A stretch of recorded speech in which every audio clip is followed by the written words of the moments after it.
Are you working at a startup and feeling burnt out? Are you absolutely exhausted from work every day? Is work-life balance an impossible dream right now? If you answered yes, then in this video, I'll break down why burnout is so common in startups and 4 concrete ways in which you can prevent it from happening to you. So keep watching and subscribe to this channel for more videos for software engineers. Hi, I'm Yulia Eskin, a Silicon Valley tech leader and a career coach for software engineers. This is the right channel for you if you're a software engineer who wants to get promoted, become a tech lead, or just be a better engineer. So let's dive in. Burnout is one of the most common issues that happen when working for startups. It pretty much happens to everybody who's ever worked at a startup, so regenerating your energy is really important and the name of the game of how you deal with burnout. Otherwise, burnout can have very severe consequences. It can lead to very long periods of time when you're not able to work, not able to think as well. Basically, it's a period where cognitively you're not as effective, not as productive, and also emotionally you're not as happy and joyful. It can really cause a lot of damage. So think about how you can be proactive about it. So why is burnout so common and typical, especially in startup environments? Here are 5 reasons why. It's a fast-moving environment.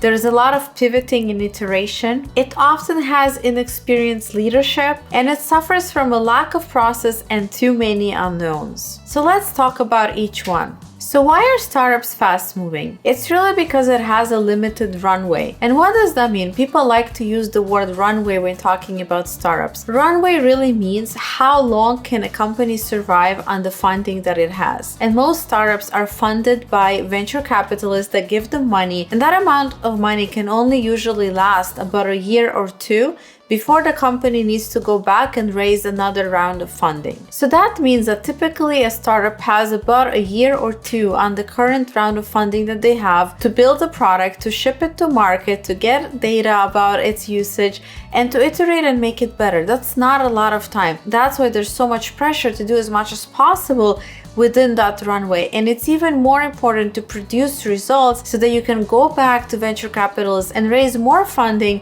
by showing that you have promising results. So the pressure to get to that point of having good results in a year or 2 is very high. The other reason why burnout is common in startups is because startups iterate and pivot a lot. Typically, in the first few years of a startup's existence, the company is going to try different ideas by building an MVP version of a product, shipping it to customers, trying to get adoption, getting feedback from customers, and then improving and iterating and going back to the customers and shipping it again. That is a process of iteration. If there hasn't been a lot of adoption, basically if the product doesn't stick, then that means that it's not a good market fit and the company needs to find another idea. And sometimes there are very serious pivots where companies, even like YouTube, are doing something so far away from where they started from. So essentially the pressure to find the right idea means that a company will have to try multiple ideas and they're going to have to build them, sometimes even in parallel, to try to see what sticks. Obviously that creates a very high pressure environment. That means that there's not a lot of time for each idea.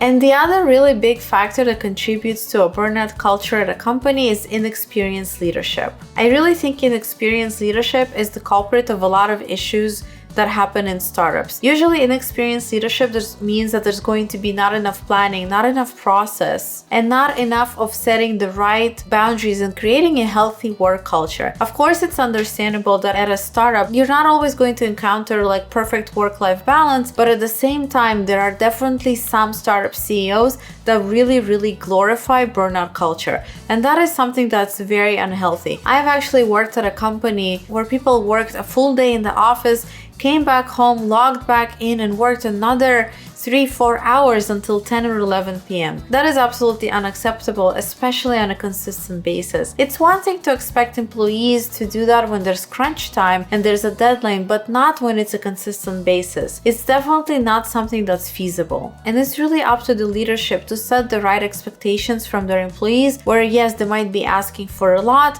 but they still understand that people need to regenerate, that people have a life outside of work, and the kind of demands that are going to be made from its workforce. The next factor that I think contributes the most to burnout is basically a lack of proper planning. Startups often don't yet have a good process for planning. So for example, using an agile process like Scrum, and sometimes it's also just a lack of knowledge about the space they're operating in. But regardless, a lack of planning means that projects are going to be underscoped and underestimated. And that is really one of the worst things a company can do that leads to burnout. When you give your employees a project that within that timeline is just impossible and not feasible to do, that means that people are going to have to work outside of work hours in order to meet these impossible deadlines. Eventually, it's going to frustrate people, and people really are going to get burnt out and leave. So as a startup, it's really important to, yes, be very ambitious, but still set goals that you can actually meet. And the last factor that contributes to burnout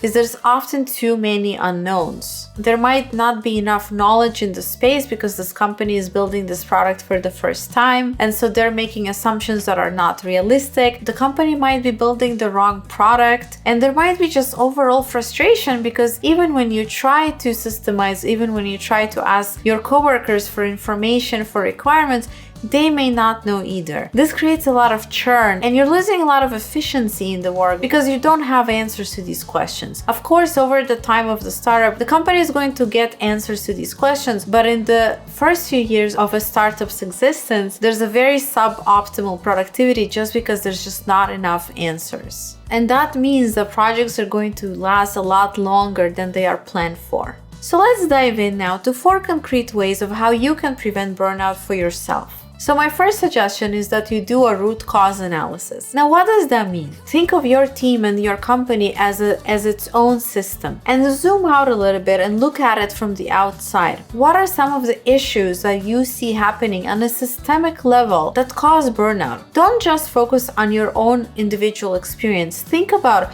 is this an experience that happens to everybody in the team? Is this an experience that happens across teams? Start to think about burnout as a symptom of a systemic issue, because it is. Burnout is really just a symptom of many different processes that are not happening in an optimal way at your company. So play detective, zoom out, and start thinking about it.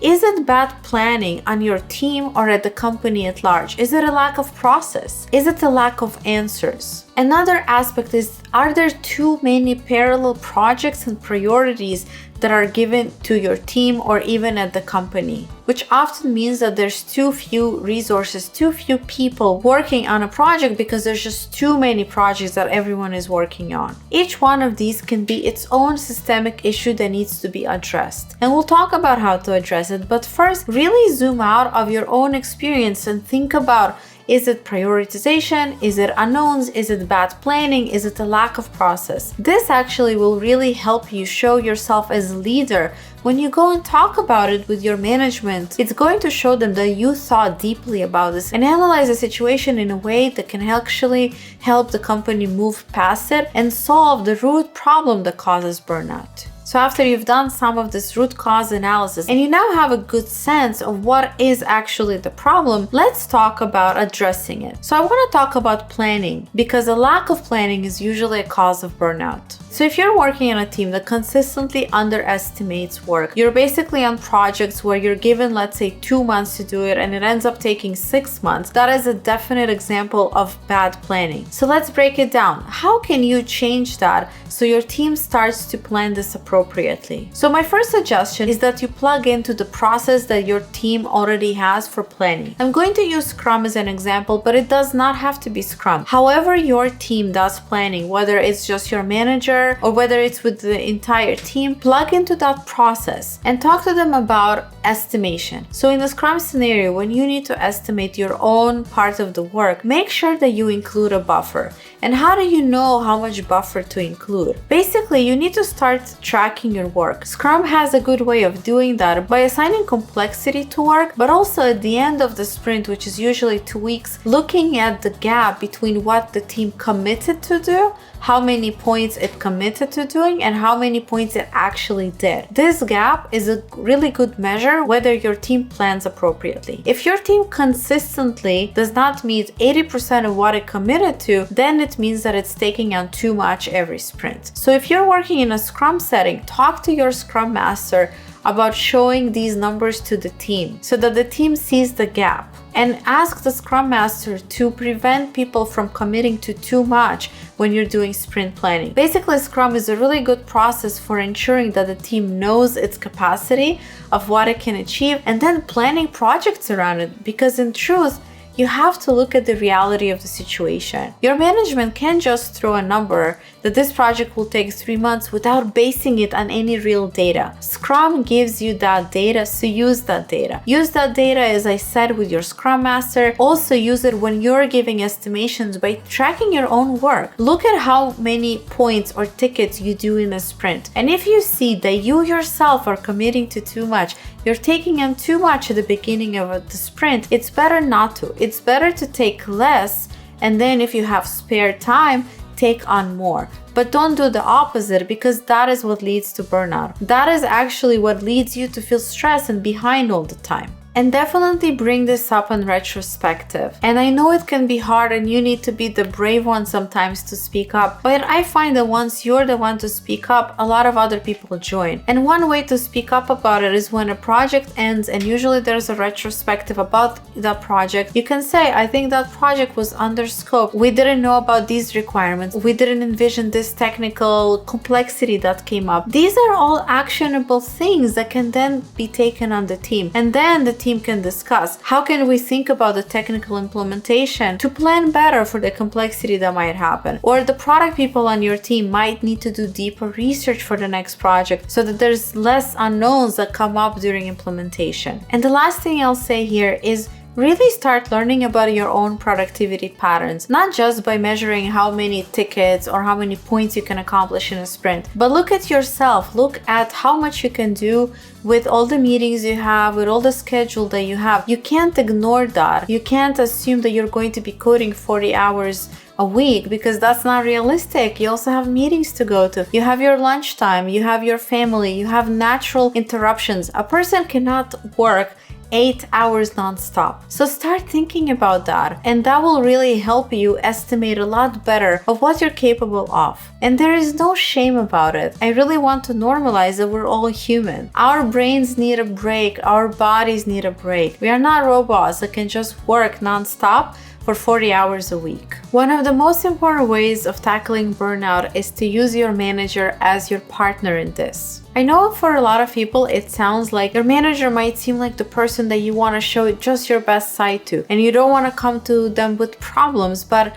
actually, it's your manager's job to help you through the different ups and downs that you face at work. It's literally one of their only main goals, is to make your life at this company great. So the first suggestion when you're talking to your manager, especially about burnout, especially when you feel like a project is demanding too much of you, is to be very transparent about how long you're working. How many hours are you putting on this project? Are you working on a task that was supposed to be done a month ago and you're still working on it? And start to analyze that with your manager. Bring in some of your own conclusions that you did from the root cause analysis that I recommended, and start having a discussion about it. The reason I think it's really important to be transparent is because your manager can't actually help you if they don't know that there's an issue. And in fact, your manager can push for better planning or better product requirements or whatever the cause is if they know that there's an issue. I've worked with clients who would not tell their managers that they have to work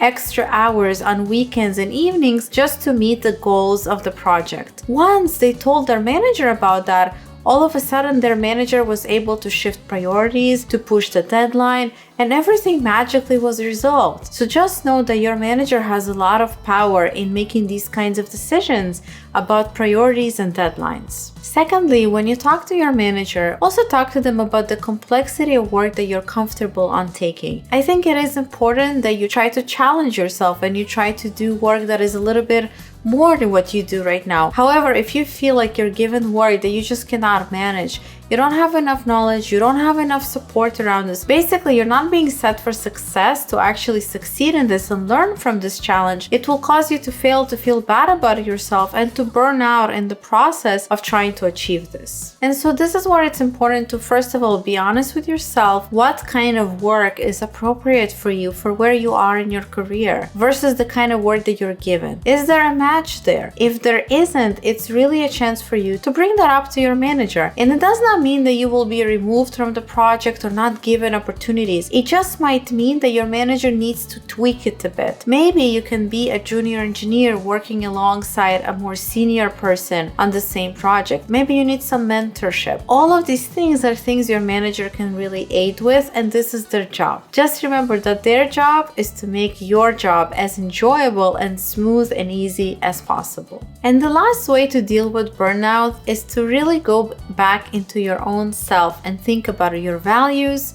and boundaries. So ask yourself, what do you value in your life and career right now? There are times in our career that are, especially in the beginning of our career, that are times, years of rapid growth and learning, and also that comes with a lot of intensity, and that is just a normal part of those first 3 to 4 years. It's also a time where everything feels like an uphill battle because we're encountering everything for the first time. We're feeling so much imposter syndrome, but we're also growing, and some of these are growing pains. So I think what's really important is to first zoom out. When you experience that burnout, when you experience that intensity, ask yourself, is this appropriate for where you are in your life right now? And is that something that you want? Do you want that fast-paced environment of a startup? Do you want to learn to do many things and wear many hats the way often only a startup can do? If the answer is yes, then this is where we need to think now about, okay, where do you put those boundaries so you don't burn out? Ask yourself, how can you accommodate yourself, your needs? What are your needs and how can you accommodate them given the structure and the demands and the pressure of your work? Ask yourself, what might rest, fun, and joy look like with what is given to you right now? For example, when you think about your workday, one way that I found really generating for my own self when I worked long hours is I needed a long lunch break. I needed an hour and a half. I needed to eat. I needed to watch a little bit of videos or Instagram and then go for a walk and go for a coffee and get some air and talk to some coworker. I needed that long break so that I could then work 9-10 hours a day. But the most important thing here is don't expect yourself to work non-stop for 8 hours a day. It's just not possible. So make sure that you build in breaks into your workday so that you can regenerate your energy during the day. Now, when it comes to rest, sleep is an absolute essential for your regeneration. Sleep affects your cognitive function. So this is what helps you be sharp and productive and think and do the hard job that software engineers do. Sleep really helps our brain repair. It helps our memory. It helps retain information. It also has a very large impact on our emotional state and our mental health. And lastly, in terms of rest, taking time off is really crucial. Did you know that Americans take the least number of days time off than all of the developed countries in the world? And I think that's why burnout is so common here in the culture. And there's already a lot of movement to fight against that burnout culture, but we really need to go back into ourselves and to give ourselves permission to rest, to recover, to go and enjoy the world, to do things for our own pleasure. Life is not just about work.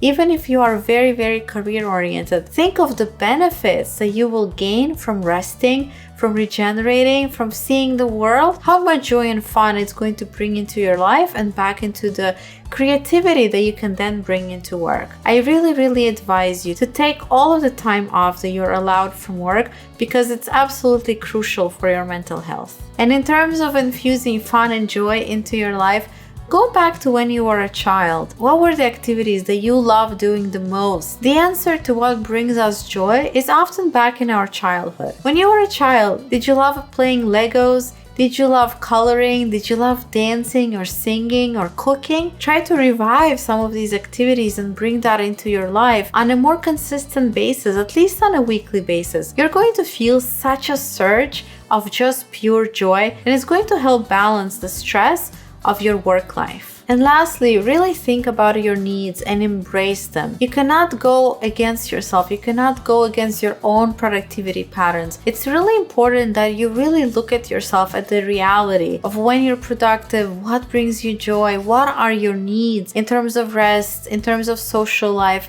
everything. It's not something to ignore. Once you understand your needs and you start catering to them, you start building that into your life, into your routine, you're going to notice how much easier it's going to become to perform well at work. Remember that you're a whole person, and the career is just one part of being you. It's not all of you. So I really hope that this video was helpful for you. This is a topic that's near and dear to my heart. Please leave me in the comments, what are your tools for dealing with burnout? What did you discover about your team or your company from the discussion we had in this video? And if you're a junior or senior engineer who wants to get promoted, then please check out my website and the different coaching packages that I have for software engineers. See you in the next video. Thanks and bye.